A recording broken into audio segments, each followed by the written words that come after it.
उत्तर प्रदेश की 12 विधानसभा सीटों पर चुनाव का ऐलान हो गया है। इनमें से 10 सीटें बिना किसी लाग लपेट के बीजेपी के पाले में जानी हैं, जबकि एक सीट समाजवादी पार्टी की भी पक्की मानी जा रही है।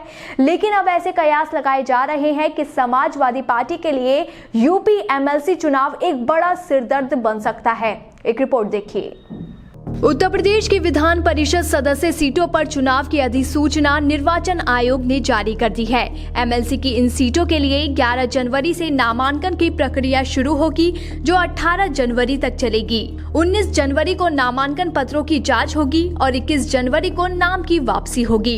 इन चुनावों में सभी सियासी दल अपनी अपनी ताकत झोंक रहे हैं। इन चुनावों में बीजेपी 2022 के चुनाव से पहले 10 एमएलसी बनाकर अपने राजनीतिक समीकरण को साधने का दाव चलेगी। वहीं सपा प्रमुख अखिलेश यादव के सामने सबसे बड़ा संकट ये है कि वे इकलौती सीट के लिए किसे उच्च सदन भेजें। आपको बता दें कि उत्तर प्रदेश विधानसभा परिषद की ये 11 सीटें 30 जनवरी को खाली हो रही हैं, जबकि एक सीट पहले से ही खाली है। यूपी की जिन 12 एमएलसी सीटों पर चुनाव होने जा रहे हैं, उनमें से अभी 6 सीटें सपा के पास है। वहीं भारतीय जनता पार्टी के पास 3 सीटें, बहुजन समाज पार्टी के पास 2 सीटें और इसके अलावा एक नसीमुद्दीन सिद्दीकी की सदस्यता खत्म होने की वजह से एक खाली है।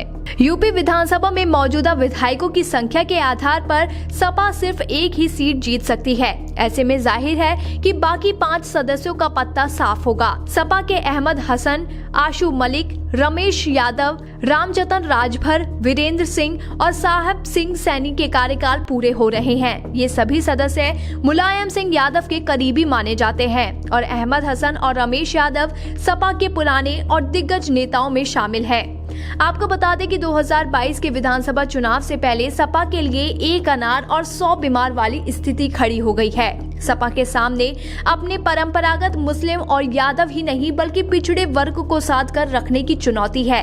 अभी जिन सदस्यों का कार्यकाल पूरा हो रहा है, उनमें मुस्लिम यादव के साथ साथ सैनी और राजभर जैसे समाज का प्रतिनिधित्व है। ऐसे में अब सवाल ये उठता है कि इन 6 में से अखिलेश यादव किसे उच्च सदन में भेजने के लिए चुनते हैं या फिर किसी नए सदस्य को भेजने का फैसला करते हैं। वहीं बीजेपी नेताओं में उप मुख्यमंत्री दिनेश शर्मा, यूपी के प्रदेश अध्यक्ष स्वतंत्र देव सिंह और राज्य के बीजेपी उपाध्यक्ष लक्ष्मण आचार्य का कार्यकाल 30 जनवरी को पूरा हो रहा है। उच्च सदन की एक सीट के लिए वोट काउंट 32 को होगा और 309 विधायकों के साथ बीजेपी आसानी से 9 सदस्यों को भेज सकती है। इसके बाद भी बीजेपी के पास 21 वोट बचे रहेंगे। वहीं 9 विधायकों वाले अपना दल एस की मदद से बीजेपी अपना 10वां उम्मीदवार भी उच्च सदन में भेज सकती है। हालांकि बसपा के पास महज 10 सदस्य ही बचे हैं और जब तक उन्हें अन्य विपक्षी या बीजेपी का समर्थन नहीं मिलेगा, तब तक उच्च सदन में बसपा का एक भी सदस्य नहीं जा पाएगा। ऐसे में देखना होगा कि बसपा क्या स्टैंड लेती है और इस पूरे समीकरण को देखकर लग रहा है कि यूपी की 12वीं विधान परिषद सीट पर मुकाबला काफी दिलचस्प हो सकता है। देखना होगा कि इन चुनावों में कौन बाजी मारेगा।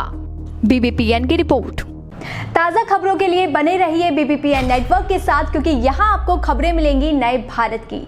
हमारे साथ बने रहने के लिए हमारे चैनल को सब्सक्राइब करें और शेयर करना बिल्कुल ना भूलें।